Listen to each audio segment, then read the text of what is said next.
Cape Verde. নামটা শুনে একটু অবাক হলেন, ভাবছেন এটা আবার কি? অথবা ভাবছেন একটু গুগল সার্চ করে দেখি। গুগল সার্চ করতে হবে না, আমি বলছি। কেপ ভার্দে হলো মধ্য আটলান্টিক মহাসাগরে অবস্থিত পশ্চিম আফ্রিকার একটি দ্বীপদেশ, যা 10টি আগ্নেয়গিরি দ্বীপ নিয়ে গঠিত। এর আয়তন প্রায় 4033 কিলোমিটার। বিশ্ব ব্যাংকের তথ্য অনুযায়ী কেপ ভার্দের জনসংখ্যা 5,25,000-এরও কম, যা ঢাকা সিটি কর্পোরেশনের জনসংখ্যার মাত্র 5.10%।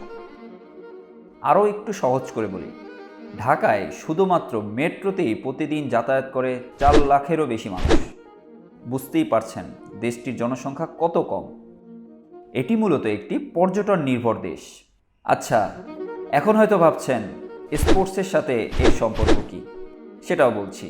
দ্বীপ দেশটি এসওয়াতিনিকে 3-0 গোলে হারিয়ে প্রথমবারের মতো জায়গা করে নিয়েছে 2026 ফুটবল বিশ্বকাপের মূল পর্বে। বিশ্বকাপ নিশ্চিত করার পথে ব্লু শার্কস নামে পরিচিত দলটি পেছনে ফেলেছে মহাদেশীয় পরাশক্তি ক্যামেরুনকে। 1975 সালে পর্তুগালের কাছ থেকে স্বাধীনতা পাওয়ার পর কেপ ভার্দে প্রথমবার বিশ্বকাপে যাওয়ার লড়াইয়ে নামে 2002 সালে, যদিও সফল হতে অপেক্ষা করতে হয় প্রায় 23 বছর। আফ্রিকা কাপ অফ নেশনসে সাম্প্রতিক বছরগুলোতে চমক দেখিয়েছে কেপ ভার্দে। 2013 সালে অভিষেকেই তারা খেলেছিল কোয়ার্টার ফাইনালে। পুনরায় সেই সাফল্য আসে 2023 সালেও। বর্তমানে তারা ফিফা র্যাঙ্কিংয়ে 70তম।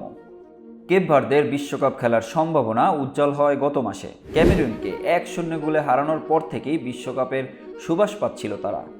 পর্যটন খাতে বেশ পরিচিত দেশটি খেলাধুলায় বড় সাফল্যের নজির খুবই কম। 2024 প্যারিস অলিম্পিকে বক্সার ডেভিড দে পিনা দেশের ইতিহাসে প্রথম অলিম্পিক পদক এনে দিয়েছিলেন। কয়েকদিন আগেও যে দেশটিকে কেউ চিনত না, এখন সবাই চিনবে শুধু ফুটবলের জন্য। নিজেদের পরিশ্রম আর ফুটবলকে কাজে লাগিয়ে পুরো পৃথিবীর কাছে নিজেদের পরিচয় করিয়ে দিচ্ছে ছোট্ট এই দ্বীপ দেশটি।